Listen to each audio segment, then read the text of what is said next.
જય શ્રી કૃષ્ણ. નાની મામી સ્પેશિયલ સિરીઝમાં આજે વોફલ્સ બનવાના છે. આ દિવસ ચોથો છે.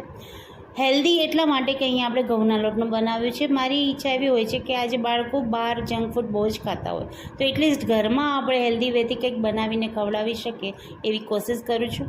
તો પછી તે આઈસ્ક્રીમ સાથે સર્વ કરો કે ચોકલેટ સિરપ સાથે. તો ચાલો શરૂ કરીએ. અહીંયા 1 વાટકી ઘઉંનો લોટ સાથે પાવ વાટકી પાવડર શુગર એટલે કે દળેલી ખાંડ, 2 ચમચી જેટલો cornflour, chocolate powder, cocoa powder, baking soda, baking powder અને 1 ચમચી જેટલું તેલ સાથે 1 ચમચી જેટલું મેં અહીંયા ઘરનું પીગળેલું માખણ એડ કર્યું છે.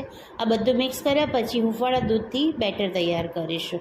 બેટરમાં થોડું દૂધ ઉમેરતા જઈશું અને થોડું થીક પહેલાં રાખીશું, કારણ કે આપણે અંદર દળેલી ખાંડ એડ કરી છે ને એ ઓગળશે એટલે થોડું બેટર ઢીલું થશે.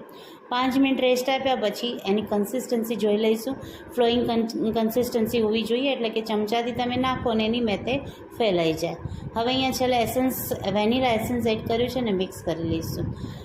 વોફલ્સ મેકરને તેલથી ગ્રીસ કરી લઈશું અને આપણે ચમચાની મદદથી બેટર પાથરી દઈશું. બેટર એકદમ નથી ભરવાનું, કારણ કે હજુ આપણે બંધ કરીશું એટલે ફેલાશે. બહુ ભરશો તો બહાર નીકળશે.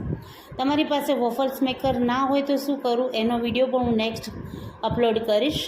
વોફલ્સ મેકર વગર પણ વોફલ્સ બનાવવા શક્ય છે.